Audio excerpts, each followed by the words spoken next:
सांगितलं की तुमचं तिकीट फायनल आहे। मी पण 19 मध्ये होतो, जो माणूस 2-2 वेळेस 4-4 वेळेस हे होतो पडतो, ज्याचं डिपॉझिट जप्त होतो तरी त्यांना तिकीट। आणि 30-30 वर्ष आम्ही इथं कार्यक्रम करतो, इथं सगळ्याला माहिती आहे। मी मंडळ अध्यक्ष असताना यांचं हे केलं, म्हणजे कोणालाच तिकीट टाळायचं आणि नवीन माणसाला तिकीट द्यायचं हा धंदा चालू आहे यांचा। मग बाकीच्या लोकांनी करायचं काय?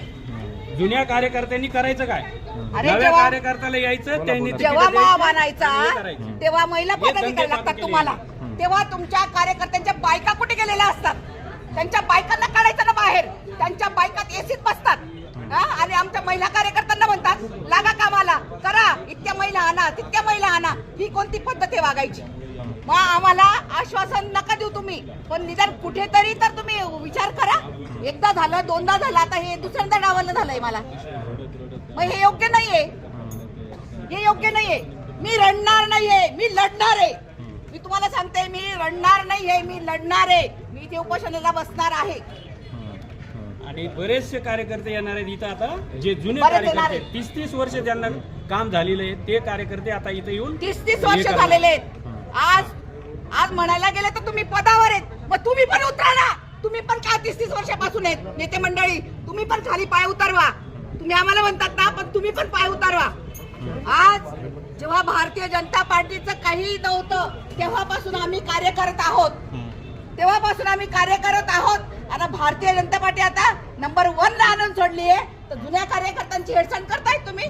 नव्यांना आयतं येऊन आयतं ताट वाढून त्या खायला त्यांना देतायत, ताट वाढायला आम्हाला लावलं आणि खायला त्यांना बसवलं। ही योग्य नाहीये। लोक घरात येऊ देत नव्हते त्यावेळेस आम्ही प्रचार केलेला आहे पक्षाचा। खूप संतापच येणार आहे मला। 18 केसेसला बसणार। माझे मुलं छोटे छोटे होते, माझे मुलं म्हणायचे मम्मी मला जेवण देऊन जा ना। त्यांचं सगळं व्यवस्थित करून येणं, आज मीच नाही, सगळ्या महिला जेवढ्या असतात पक्षात सगळ्यांची धावपळ होते। मीच नाही म्हणते, मी एकटीच नाही, सगळ्या महिला जेवढ्या महिला कार्यकर्ता येत असतात ना, त्यांची सगळ्यांची धावपळ होते। घरातलं नवऱ्याचं सांभाळायचं, पोरांचं आवरायचं, सगळं करून पक्षाचं पण काम व्यवस्थित नीटनेटकं करायचं।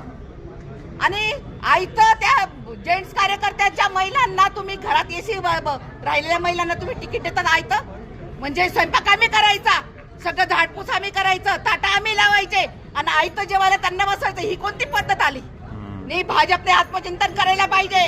जुने लोक आहे म्हणून भाजप टिकून आहे, हे नवीन आलेले कधी उडून जातील? यांची काय गॅरंटी? काय गॅरंटी यांची? हे विश्वास देणार